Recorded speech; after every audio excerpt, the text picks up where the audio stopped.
Shalom, shalom, family. My mishpachah, welcome back to Ahavah's Way. I am glad that you're here. I have decided which story I'd like to start with. As I gave you before a list of some of the parts of my life that I wanted to share. This one was a very difficult part. So, ladies, and I know that there's some men who've experienced the same thing, I'm going to be talking about rape and molestation. I did a play about 2 years ago, 1920. So it was longer than that. 3 years ago. It was called Eight, which we did in Los Angeles. And the script was birthed out of a spoken word poem that I had written regarding my experiences in my life. And the most difficult part was when I was molested. Now, of course, you'll probably see some clips as I'm talking. I know I've seen you before. I don't think so. Oh, I know where I've seen you. You were in that performance a couple of weeks ago. Willow Trees on the Lake. Ah, yeah, you did that big dance. Closing performance. I was just to the right of you. I thought you were great. I'm sorry, okay? I didn't see you. I was caught in the performance and all. Well, I just want you to know you're a very beautiful woman. Okay, thank you for the compliment, but I was really Are you married? Are you seeing anyone? Me? Married? Yeah, I'm married to my classmate, David Foot. I'm sorry, but I'm not looking for any relationships, dates, nothing like that. Girl, you know you don't gotta be so guarded. You afraid of it. You know your temptation is beyond my control. Come on, girl.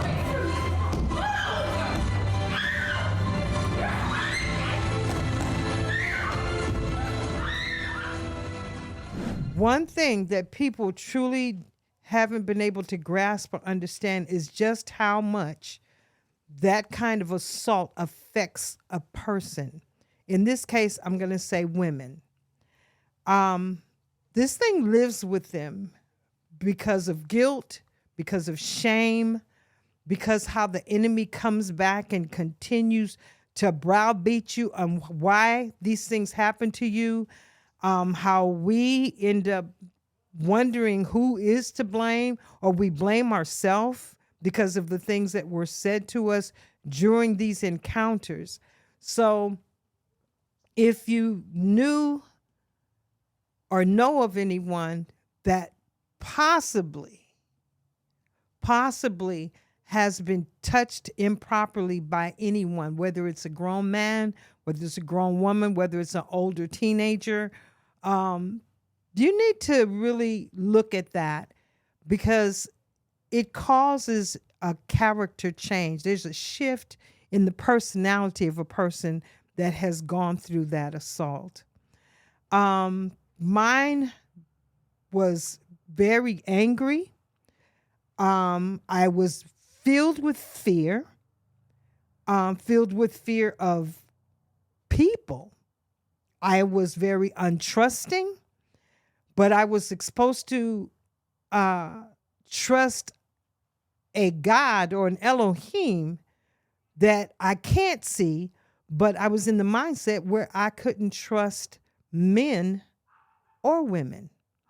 And because of the things that I experienced, these character flaws hindered me in many, many different areas of my life. When a young girl comes across a young man, it does not have to be a stranger. And I'm finding that more often it's family member that assaults a child. And the percentages are higher on the family. I would say to watch your child if they are withdrawn in some kind of way that you're not accustomed to, things that they may not want to be in the same room with that person, yet you don't know that this person has done something to your child. People do not look beyond what they want to see. And that's in all characters. But I'm speaking specifically about young girls and young boys who have been assaulted in that way. It is not a pretty thing. It is not a pretty thing. It is not something that just goes away. It's not like having a plate of dinner and throwing the plate away. Or it's not a situation where you can, oh yeah, this is real. It's not like you can go get in the shower and wash all of it off. It is nothing like that. It affects people more than you know. I have been in therapy. I have been told you can be healed by the touch of the Most High. And I believe all of that. But when you don't know the word and you don't know the way he operates, the enemy comes in and he thumps all over the pain of the experience that you had. There was no one to help in my situation. I didn't know who to talk to because I was afraid. And then that was for 4 years later till I was, like I said before in the other video, I was about 11 or 12. But here comes 15 and I'm snatched up in a car and was raped. And it was so manipulated that it wasn't even funny, but I was too young to understand what was going on. I didn't understand the process of asking questions to lead to the assault. And I just cannot begin to express to you the pain and the degradation that a person experiences in their life. And it's really a hard, dark hole to climb out of. It's hard to see yourself as anything valuable to anybody, let alone the Most High. It's hard to look at people in their face and just think that they know what happened to you, or somebody must have said something, or does this person know, or do they understand why the pain? How come nobody asks me how I'm feeling, how I'm doing? These things are real. These things are real that people go through. Now, when I was preparing for the play, I had a lot of people that I spoke to, whether it was an Uber driver, whether it was someone sitting next to me on the plane, whether I was riding on a bus from Arizona to California, it didn't matter. I would always bring up the subject because I wanted to see the response people would have to a play about rape and molestation. And I was in pre-production. It had already been written, casted. We're in rehearsals, building props, costuming, everything. And these people were so kind and so joyful, and the smiles, the courtesy that they had for you, until when I said, yeah, I'm going back to California I'm in pre-production for a play. Oh, really? Yeah. And they said, what's the play? I said, the name of it is 8. And they tilt their head, and I said, it's about women that have been molested and raped. 100% of the time, not 95, not 98, 100% of the time, it changed their entire countenance. It changed their entire facial expression. And you could see the hurt in their faces. But the most interesting part was 95% of the people that I shared just the title and what it was about. I didn't give them any details, they start telling me their stories about how they had been raped or how they experienced that from an uncle. My cousin did this. My stepfather did this. And it just went on and on. There are people I know that were molested by ministers. And that's global. It doesn't matter what culture you are. It doesn't matter what race you are. It doesn't matter what title you have. It is something real. It affects the people, and they don't know how to get help because of the shame that it brings, because of the hurt that it brings, because of the low self-esteem that it brings. And then there's some that go probably, I'm going to say, there's some that go quite the opposite. They become over everything, over flamboyant. They just do whatever they can to cover up that pain so that they can feel that nobody can see it. They don't want anybody else to experience it. They don't talk about it. I was one of them that was not over it.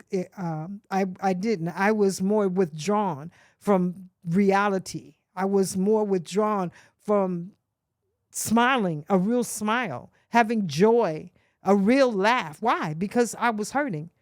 And I don't mean just for a few days. I don't mean for a few months, and I don't mean for a few years. I didn't go into counseling for it until, till I was in my 50s. And that's a long time to be hurting from 8 to 15 years old. It also caused me to think other things like, okay, is this what I have to do to get a boyfriend or have to please somebody? I know this might sound crazy. It might sound crazy, but I'm telling you the reality of the effects of being touched without permission, wrongfully, and a child. And the only reason I can tell you this is because it's a part of my story. But the Most High's hand's been on me all my life, even concerning that.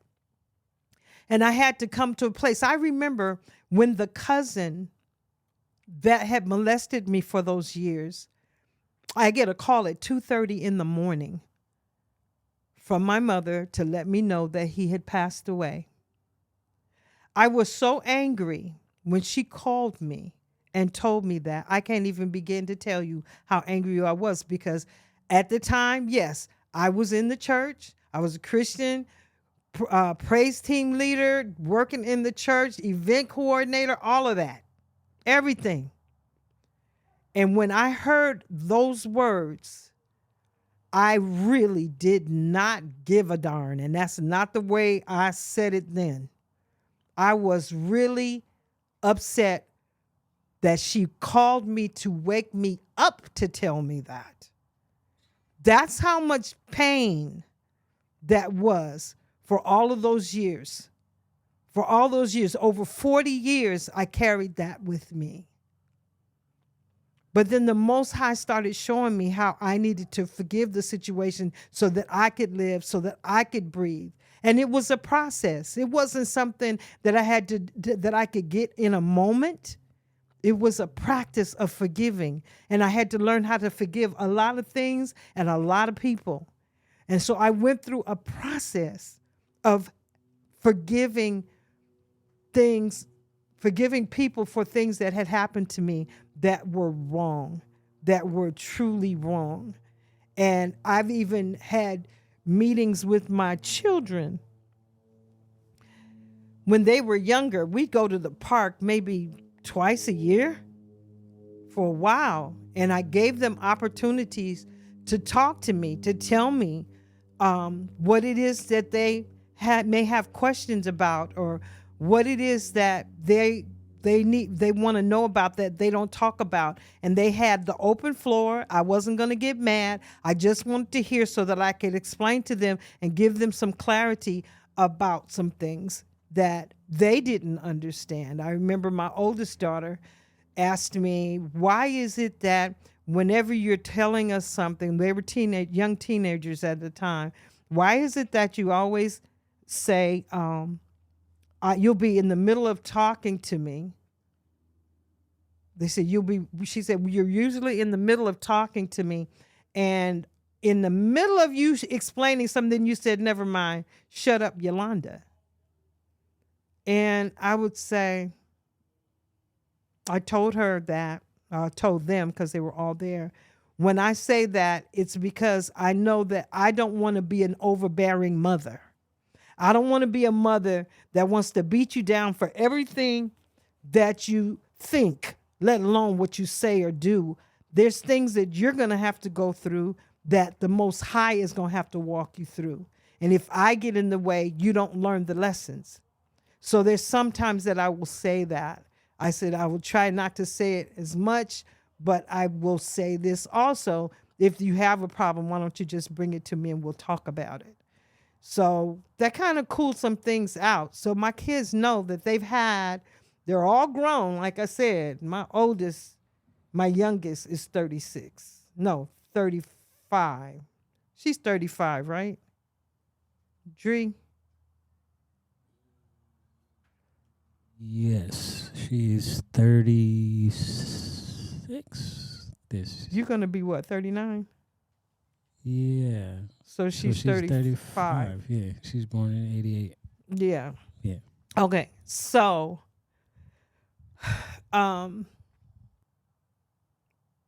they don't mind they didn't mind talking to me. They didn't mind talking to me about things, and that made me feel like a mom that gave her children insight, understanding, clarity, according to the word, according to how the world functions.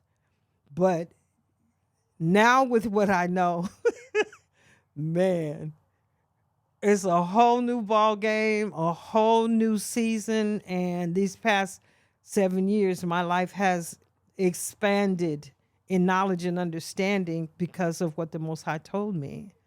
And please be encouraged to look at history and look at the world and look at the word from a different place. Because if you knew your history, you would understand the scriptures a lot better. And that's how I was able to get some understanding. So communication is not always verbal. You have to look beyond. There is a couple of scriptures. The one that I'm thinking of, I don't think it's the one that I want, but the one that says, don't look at men in their faces. But he says, it was a scripture I read just 2 days ago, and he said something to the effect of, don't just look at a person. You have to look inside a person. Because what they have going on the outside ain't necessarily what they got going on the inside. If people would communicate, and everybody knows me, I'm heck on communication. I'd rather you talk to me than to say, well, I didn't know what to say. No, you need to talk to me. I get understanding from communication, especially if it's honest communication. Please talk to your family. Talk to your family that you see that may be going off course. There's things that have happened possibly more often than not that the child they went through as children that they haven't spoken even to you, mama, even to you, big sister or big brother. They didn't talk to you either, cousin. They didn't talk to you, dad. Why?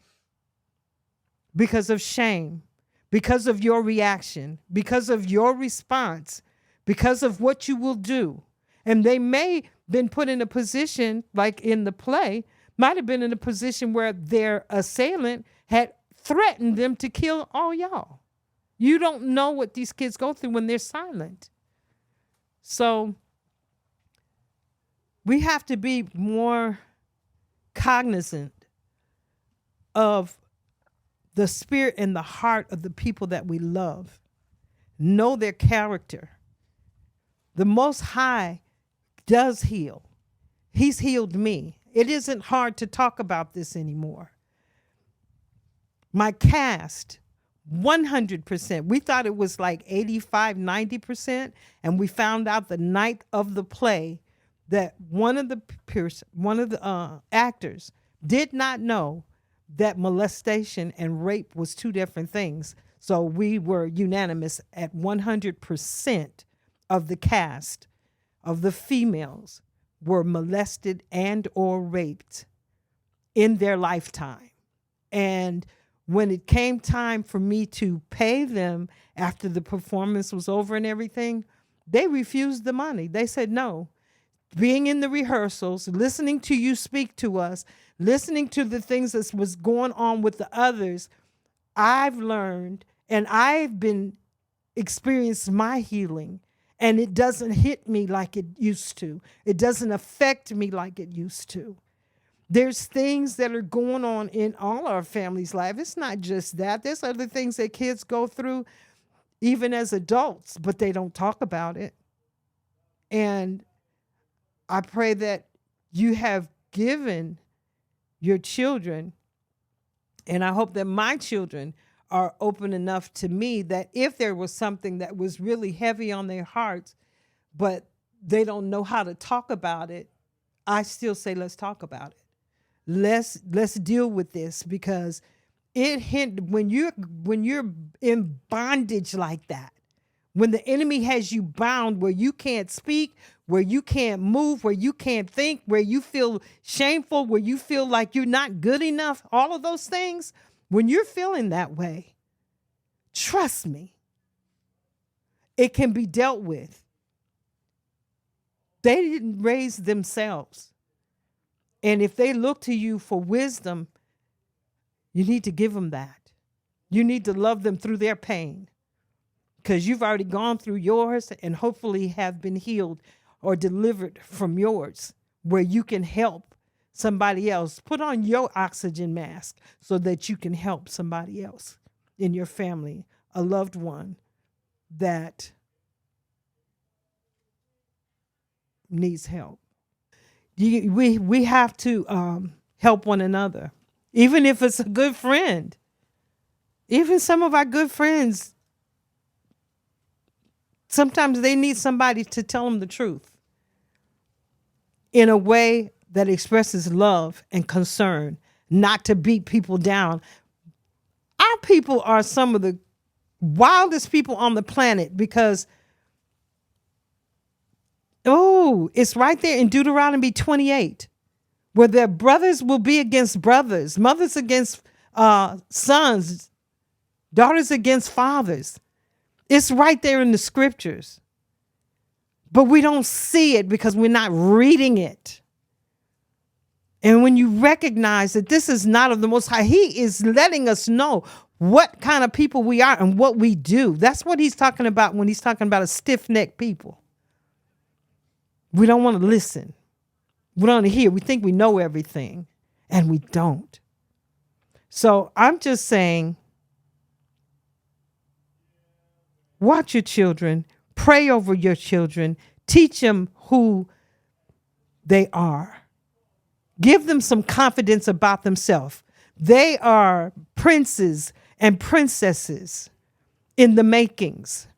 They are to be grown up, to be nurtured and to love, not beat down and thrown in a corner like a rag. How we speak to our children is who we are creating to be as adults. When you walk around cussing at them and things like that, it is wickedness that you are pouring into that child, and they're going to treat others like that. And it could cause a worse problem than you would like to have by doing that. You're not training them in love. You're not training them in peace. You're not training them to walk in truth in who they are. Why? Because you haven't told them who they are. So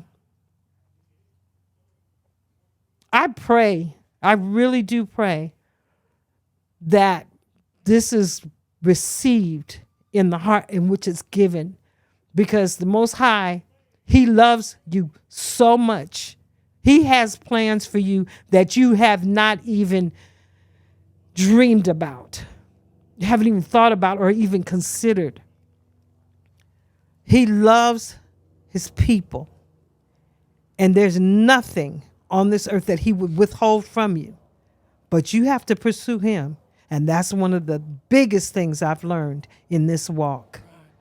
So this is Ima Ahavah. I love you all. I hope that this gave you a little bit of something to take with you and to consider about your loved ones and your relationship that you have with them. Love you all. Shalom, shalom. Ahavah's way out.